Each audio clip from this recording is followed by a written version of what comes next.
Amigos leitores e web internautas do Boco News, começamos mais uma das nossas entrevistas aqui no nosso estúdio. E para falar com a gente neste dia, vamos conversar com o ainda líder da oposição da Câmara de Vereadores de Salvador, o Suíca. Tudo bem, Suíca?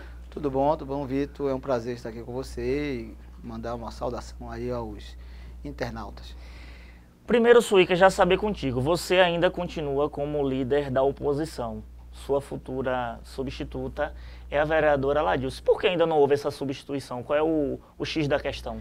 Porque tem uma questão formal, né? Logicamente, nessa oposição que a gente está como líder, todos tiveram o direito de opinar, falar, conduzir, né? Colocar suas opiniões. Mas tem uma questão formal na Câmara, que você passa chamar o bastão na primeira sessão ordinária, que deve acontecer, logicamente, pós o Carnaval, né? Mas isso é meramente formalidade. Eu considero a Aladilce uma líder nato, aprendi muito com ela. Ser líder da oposição na Câmara de Vereadores e liderar figuras como Aladilce, Valdir Pires e tantos outros vereadores notáveis que já têm uma bagagem naquela casa, foi uma honra muito grande. Então, eu acredito que só a formalidade daqui para frente é que vai determinar a liderança dela. Nos bastidores já acontece muito uma comparação. Você veio substituindo o Gilmar, que tinha uma postura mais aguerrida, mais dura em questão de discurso. Fala-se muito nos bastidores, como eu citei, que você foi mais um articulador, não foi tanto de ir para o embate, e vem com a Aladilce, que tem um perfil de Gilmar. Como é que você analisa esse cenário que sempre é ventilado? Bom, eu tenho dito que cada um tem seu estilo de fazer oposição, de fazer críticas, de ir para o embate. Eu nunca fugi de uma briga, sempre gostei de uma boa briga. Na política eu tenho adversários, não tenho inimigos, e acho que fiz uma oposição muito prepositiva, né? Interessante é isso. Aprendi nesse meio aí, como na Assembleia Legislativa, como na Câmara de Deputados Federais, você tem oposição, mas em momento nenhum a oposição deixa de sentar com a situação para conversar, colocar proposta. Cada um com o seu estilo. Eu acho que o companheiro Gilmar tem o estilo dele, a Aladilce tem o estilo dele, e logicamente é buscar o bem comum, que é o bem da cidade. E acredito muito nisso. Então, e acredito na postura dos dois companheiros, de Gilmar, que eu acabei substituindo, e a Aladilce, que eu serei liderado por ela e estarei de forma disciplinada cumprindo o papel de parlamentar também e da oposição. E nessa relação de lideranças, como é que foi as tratativas com o líder do governo, Joseval Rodrigues? Foi tranquilo? Não, eu acho que assim, a gente primeiro era trabalhar dentro da oposição, né, conversar, né, e tudo que nós conversávamos, nós levaríamos para um debate com o líder da oposição. Lógico que a gente sabe que na Câmara de Vereadores o governo municipal tem um time, né? Não é só Joseval, você tem outro, o Léo Prates, e você tinha que tratar com quem vinha na frente.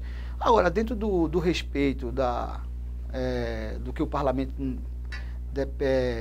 obriga você a ter, eu tive uma relação muito boa com o Joseval, com o Léo Prates, né? Foi negociado o que foi possível, né? Nós, da oposição, colocamos projetos conjuntos, nós fizemos emendas conjuntas, votamos em projetos para o bem da cidade. Tivemos uma reunião com o prefeito Assemineto no período daquela grande chuva que teve aqui em Salvador. Inclusive, na oportunidade, colocamos a possibilidade do prefeito, como em outras cidades, ter um aparelho que avisasse, um sistema que avisasse as pessoas de uma possível catástrofe. Então, tudo isso foi negociado com a oposição, saído da oposição e levado como proposta. Então, cai por terra essa história de que a oposição quer uma política de terra arrasada. Não foi isso que nós fizemos lá, foi uma política um bem comum da cidade. Agora, como fiscalizador do município que nós somos.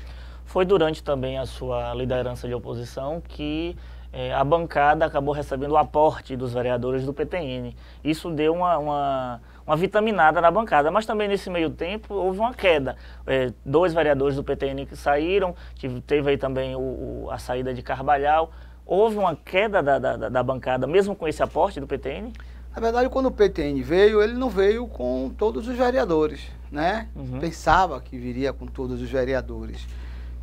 Participava da reunião o vereador Carlos Muniz e o vereador, de vez ou outra, o líder do PTN, que era Toninho Carolino.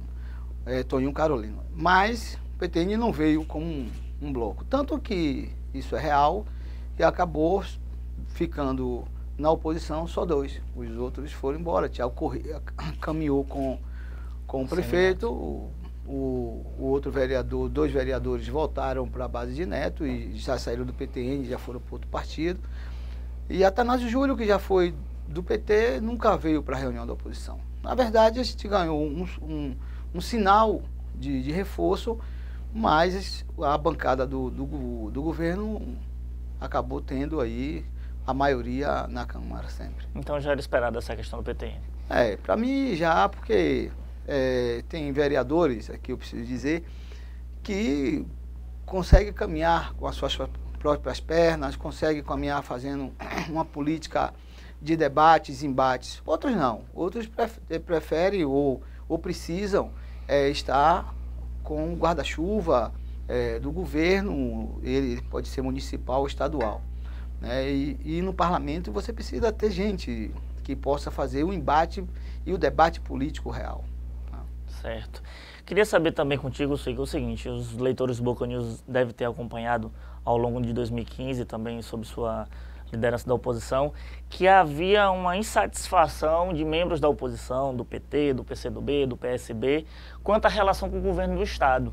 Era forte o argumento de que o inimigo mora ao lado, o inimigo, em tese, de Rui Costa, ACM Neto. Então, a bancada, os vereadores deveriam fazer ter um apoio do governo para também fazer um trabalho em Salvador e na Câmara de Vereadores. Essa relação já está mais harmoniosa?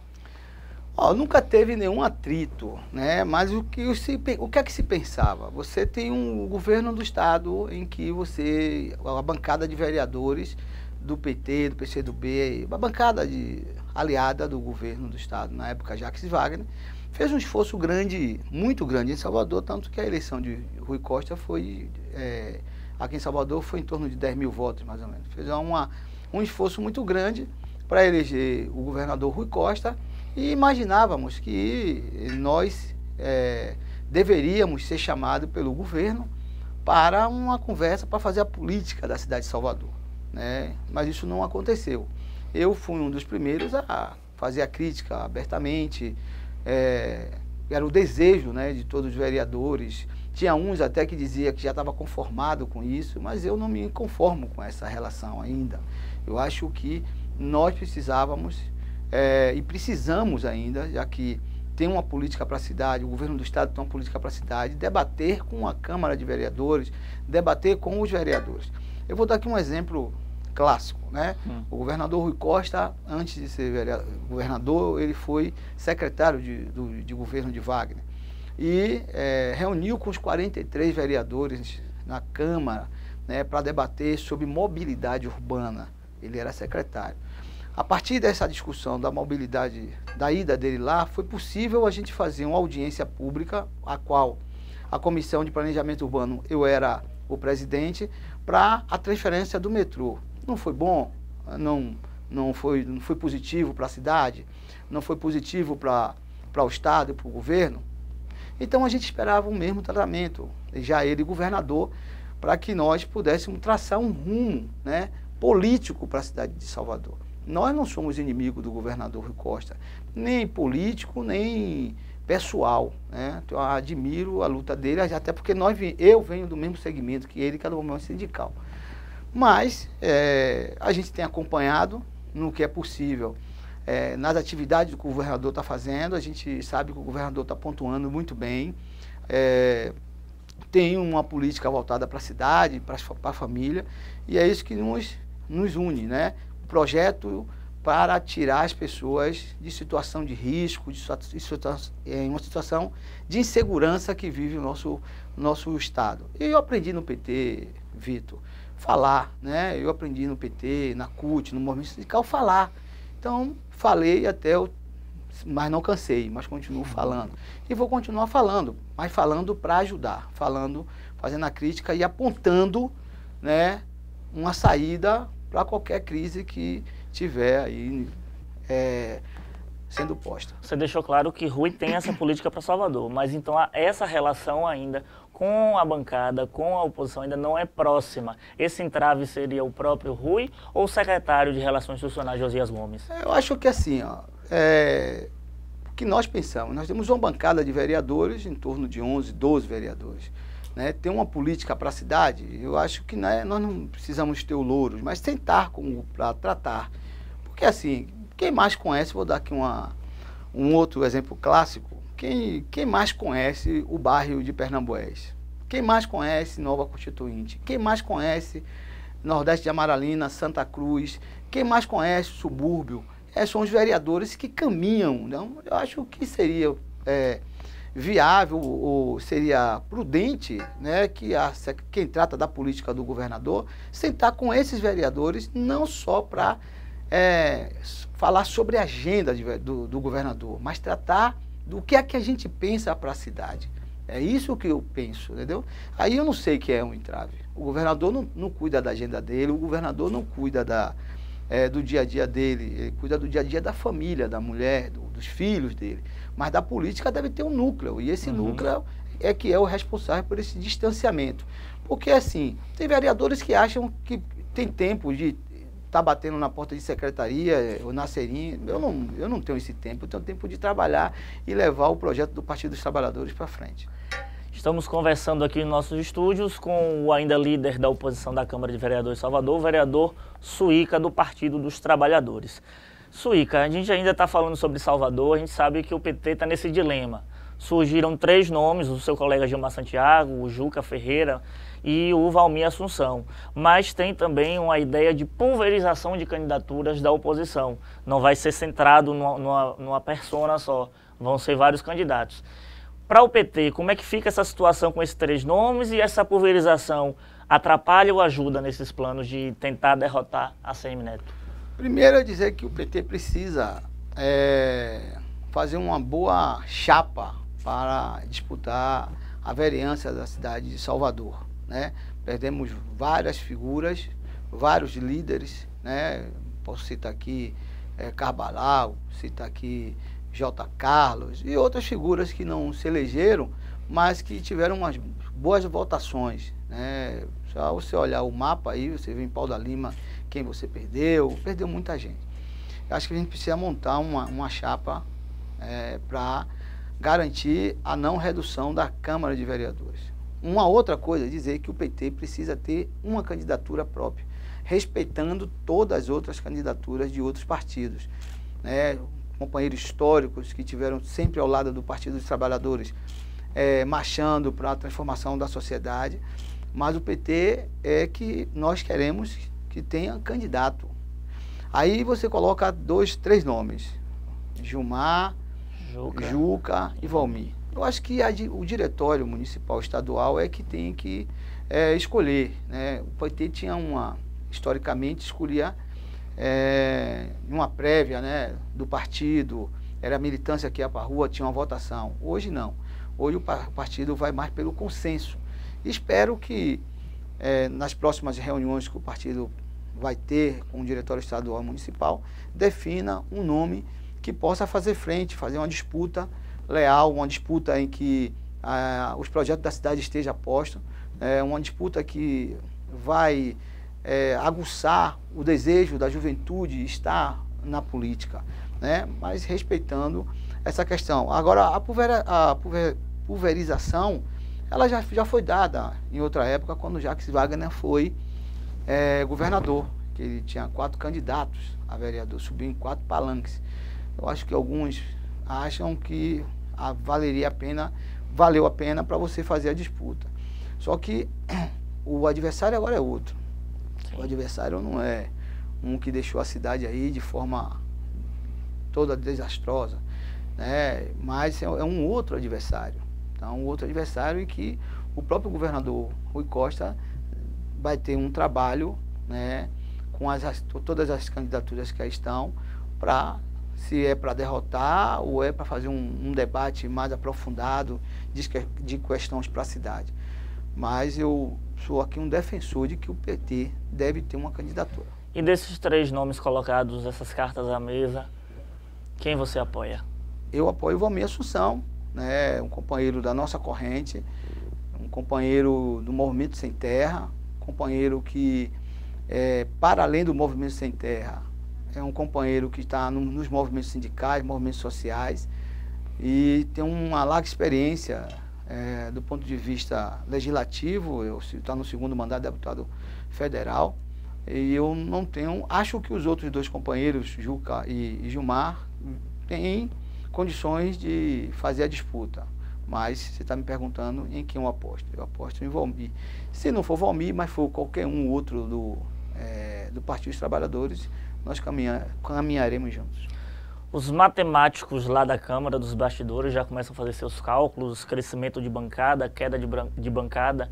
Inclusive, nós publicamos na coluna Nas Sombras do Poder uma nota que fala justamente sobre essa possível queda de bancada do PT. O PT conseguiu chegar em 2013 até com 7 vereadores, porque houve algumas saídas de vereadores para assumir outras funções e entraram suplentes. O PT conseguiu 6, estabilizou 6, mas fala-se muito de cair para 4. Vai ter a interferência nacional na campanha que faz com que contamine essa vereança, ou pode ter uma guinada aí, com Rui Costa fazendo essas obras aí em Salvador e capitaneando um candidato próprio? Bom, eu não sou matemático, eu sei fazer política também, mas não sou matemático. A minha formação é historiador. Mas, assim, primeiro é que os matemáticos precisam combinar com o povo, né? Precisamos combinar com o povo. Combinaram com o povo, né? O povo já sabe, né, desses cálculos. Outra coisa é dizer o seguinte: o PT, já tive um momento ruim, na época do mensalão, nós elegemos 7 vereadores. Estava numa crise também, elegemos 7 vereadores. Nessa legislatura já chegamos a ter 9, né? 9. Sim. 2 saíram, ficaram 7, depois caiu para 6, nós caímos para 6. Então, assim, eu não entro nessa história de quem vai fazer mais.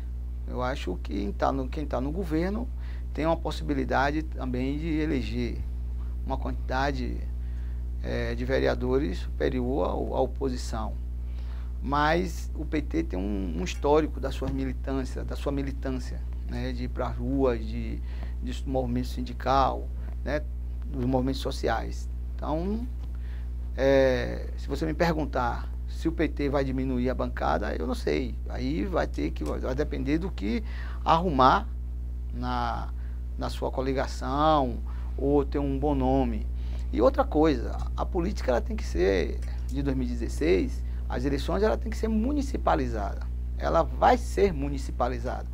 No momento que você tiver essa política municipalizada, você vai ver quem é que tem realmente, falando numa língua bem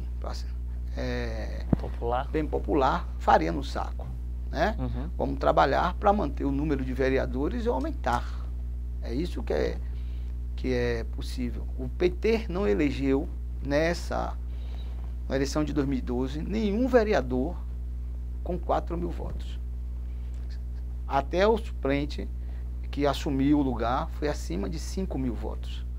Então o PT tem uma larga experiência. Então é diferente de alguns outros partidos que elegeram com 4 mil votos. Uhum. Aí precisa estar preocupado com isso. Quem tem trabalho, acho que subir em palanque, descer de palanque, andar, não é isso que o povo quer. Não é uma candidatura fácil, uma candidatura fácil, uma disputa fácil como a que você polariza um prefeito com outro prefeito. São diversos vereadores, que o voto vai para diversas pessoas. E quem tem trabalho, confiabilidade, da população vai ter seu mandato renovado. Mas foi que a gente sabe que o PT é um dos poucos partidos que tem no Brasil que a sigla é forte, a sigla puxa voto. Figuras como o ex-presidente Lula e tal. Mas você certeza que essa contaminação que existe na política, na sigla do PT, com esse escândalo do Lava Jato, não vai influenciar a eleição municipal em Salvador? Você falou muito bem, Vitor. Você contamina a política. Sim. E o PT, logicamente, toma as porradas porque está no comando Está no centro. Está no centro, está no comando do poder, com a presidente Dilma. Aqui, quando eu digo municipalizar, não é o PT que está no centro do poder. Eu vou dar aqui um outro dado. Por exemplo, o prefeito Assemineto, ele é o gestor da cidade, o Costa é o governador da cidade. Se você analisar, tipo, vou falar aqui de um exemplo, o metrô de Salvador, que ficou aí 14 anos sem funcionar. Funcionou no governo do Partido dos Trabalhadores, né? Então, você tem argumento para. Se você for nacionalizar o debate municipal, o debate da política de 2016, lógico que você vai ter Dilma como centro, Aécio como centro, né? Essa disputa não interessa para nós. O que interessa para nós é a disputa aqui. E que aqui tem figuras do Partido dos Trabalhadores, né? Que não foi contaminada com esses esquemas todos que estão postos pela Justiça, Lava Jato, né? Mensalão. Qual foi o vereador do Partido dos Trabalhadores aqui que tiveram os seus nomes envolvidos em algo desse tipo? Nenhum. Nenhum. Não é isso? Então, é por isso que a gente tem que municipalizar o debate. Esse é o debate. Porque quem esteve envolvido em desvio de conduta, em desvio de verba, estão pagando pelos seus crimes, estão presos. Mas nenhum vereador aqui teve seus nomes envolvidos em nada. Certo. Eu queria também que você fizesse uma avaliação do governo, da prefeitura de ACM Neto. Como é que foi esses 3, 4 anos de gestão? O que é que você avalia? Bom, eu sou muito franco em falar o seguinte. Nós tivemos uma administração anterior a ACM Neto que foi muito ruim para a cidade de Salvador.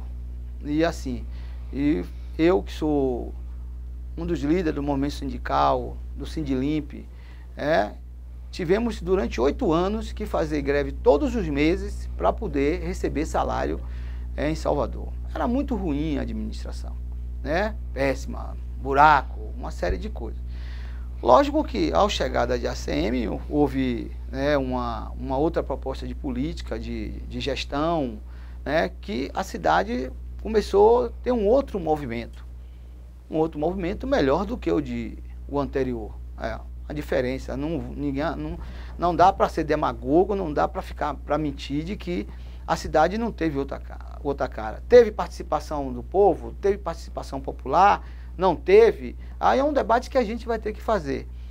Eu não vou entrar nessa história de dizer, só faz para o rico, não faz para o pobre. Eu estava em alguns lugares que eu já passei, nós não damos um outro exemplo aqui, que é o Largo do Tanque. Está lá um lugar que só tinha muita sujeira, está lá uma praça que ali não é bairro de rico. Está faltando fazer muito mais pelos pobres, muito mais pela população que ficou aí anos e anos desprovido da participação do poder público. Né? Quem governou essa cidade por muito tempo, quem governou esse estado por muito tempo, né? Esqueceu um pouco as pessoas. Agora é preciso reparar que essas pessoas, o povo da periferia ficou sem assistência.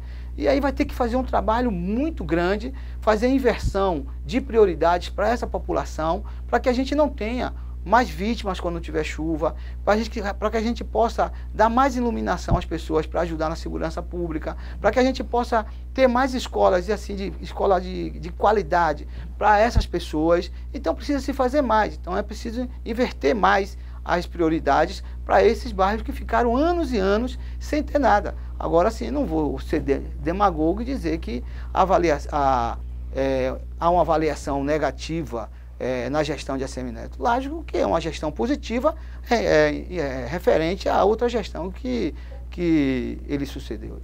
Você tocou em assunto Sindilimp, mas você andou se estranhando com o governo do estado por conta de uma mobilização que o Sindilimp fez e um dos seus dirigentes foi Dois dirigentes foram presos pela Polícia Militar. Você fez um discurso duro contra o governo do estado. E aí, como é que foi depois com o governador para resolver esse impasse? Ô, Vitor, primeiro é que eu sou trabalhador, né? Eu estou vereador, mas sou trabalhador. A minha bandeira é a luta dos trabalhadores e o movimento social. Pode ser qualquer partido, pode ser qualquer governador, pode ser prefeito. Não tem nenhum problema para mim em fazer greve, ocupar secretaria, né? Não tem nenhum problema. Mas eu sei qual é o projeto que nos representa. Não tenho nenhuma questão pessoal com o governador, não, isso é fato, não tenho. Até ele tem que compreender que essa é a minha posição, né? Agora, nós ficamos chateados porque houve uma prisão e uma prisão arbitrária.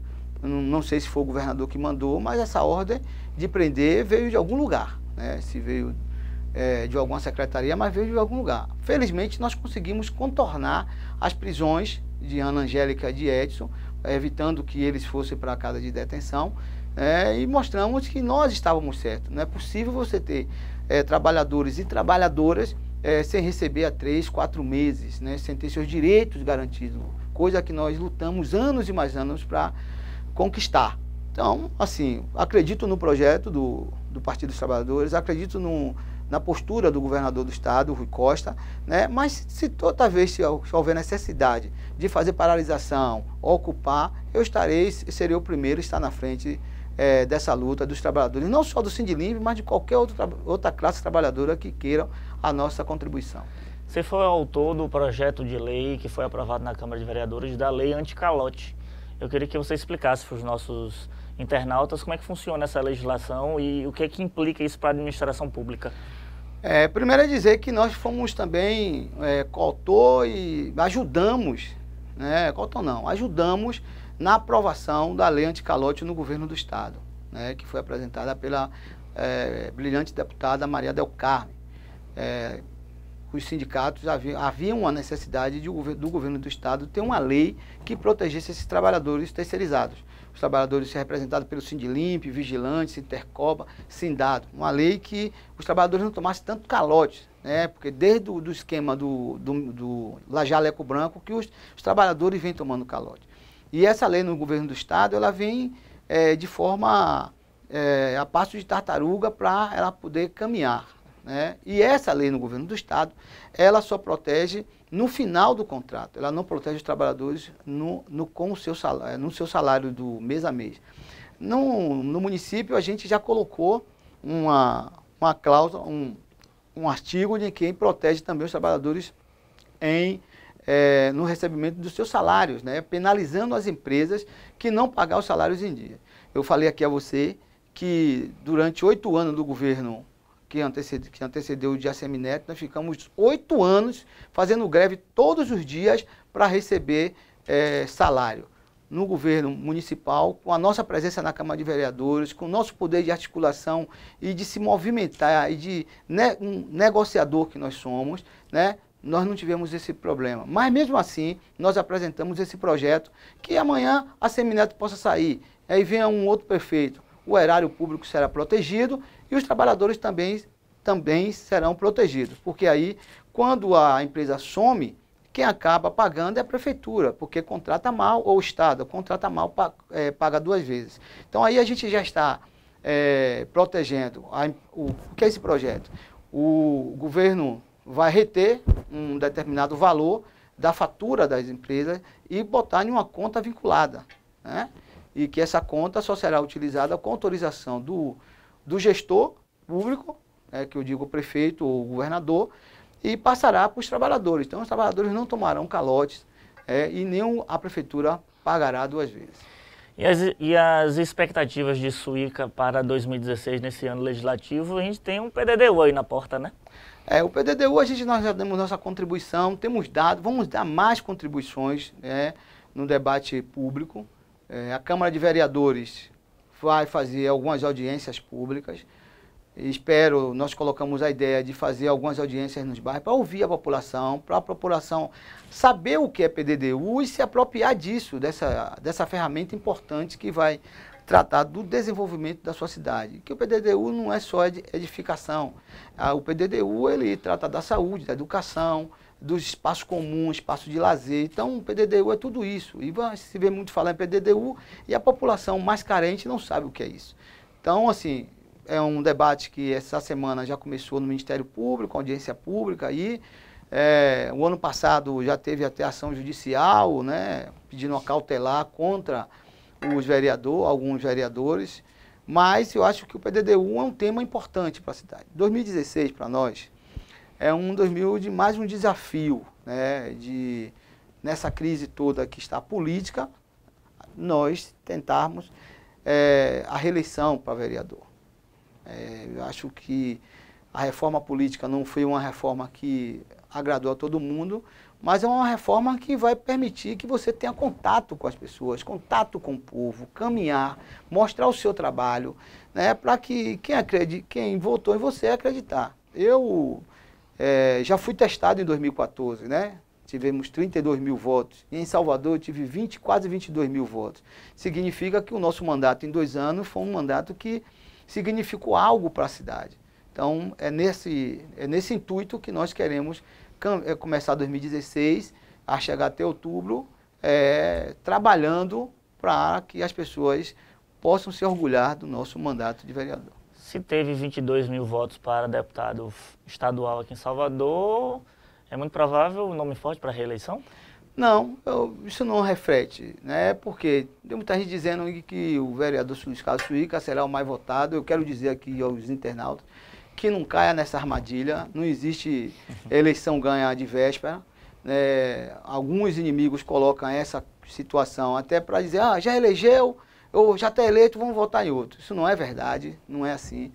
A eleição de deputado estadual, que eu tive 22 mil votos, logicamente que foi um teste para nós, mas eu não vou ter 22 mil votos de novo aqui para vereador, não terei 12, então só terei os votos necessários para me eleger se a gente continuar trabalhando como nós estamos trabalhando.